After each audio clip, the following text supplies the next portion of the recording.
as they go into their conference, the future of the Scottish National Party, the SNP, is in a critical position, a juncture, indeed, a crossroads, marked by a series of internal challenges, external pressure that threaten to define the party's trajectory in the coming years. It seems to be a trajectory that is pointing downwards.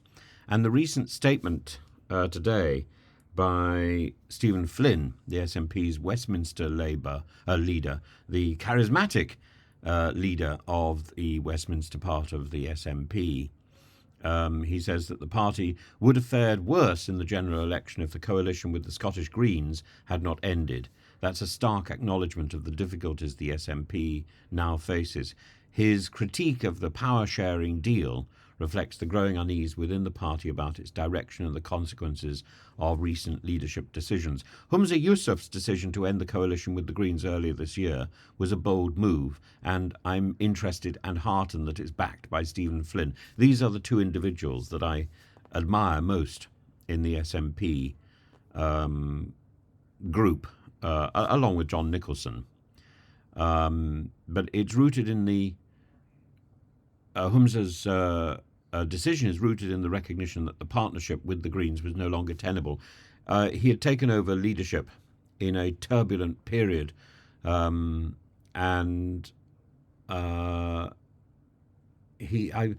think he demonstrates a pragmatic understanding of the political landscape, acknowledging that the coalition was increasingly becoming a liability, and his resignation following the fallout from the decision underscores the high stakes involved in navigating the complex dynamics of Scottish politics. I lived in Scotland for a few years, and I must say I have great fondness for Scotland and what happens there. But I'm also very much aware of the dynamics of the Union and the fragility of the relationship between England and Scotland particularly. And, you know, a union that is fractious is possibly of even greater, it probably does even greater harm than a divorce which is amicable. But I'm certainly not advocating Scottish independence, and we've seen what happens with Brexit.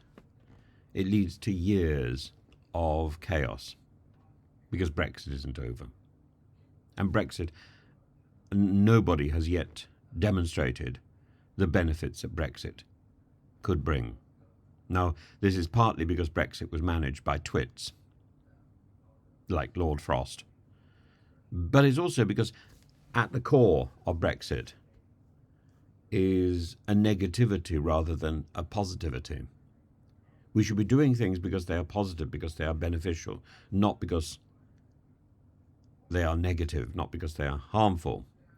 Brexit was about wielding an axe to authority. And we cut off our nose to spite our face.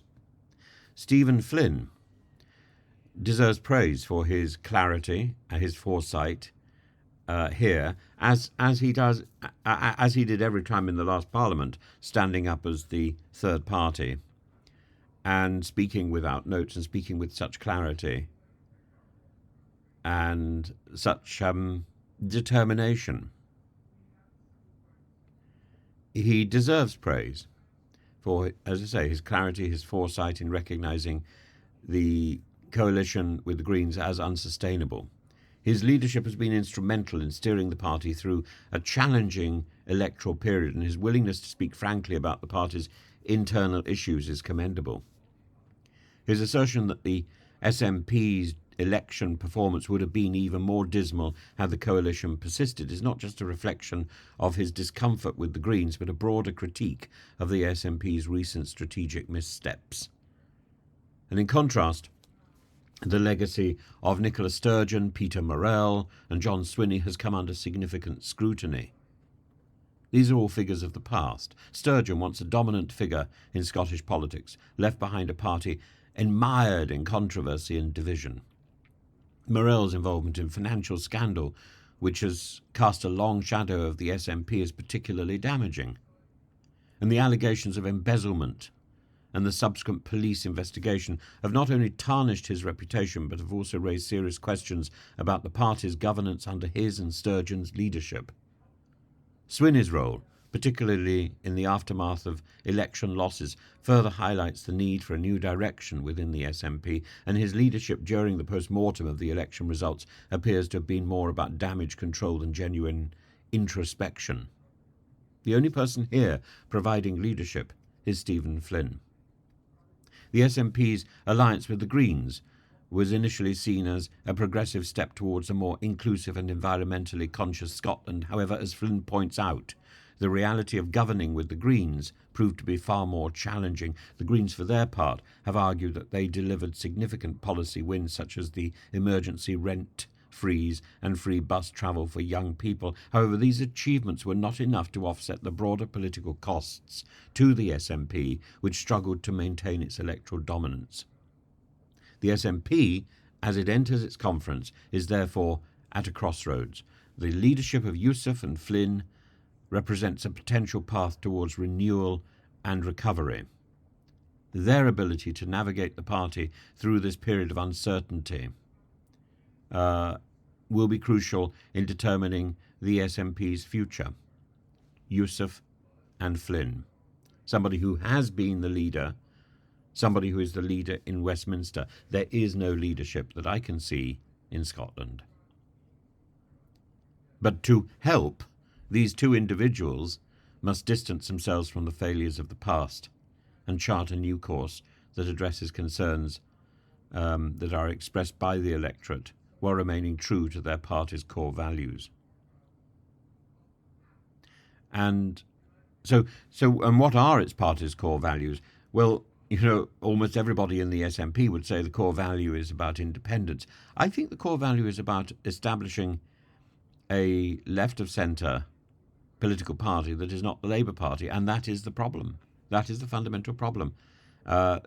People are returning to the Labour Party as the SNP is in difficulty.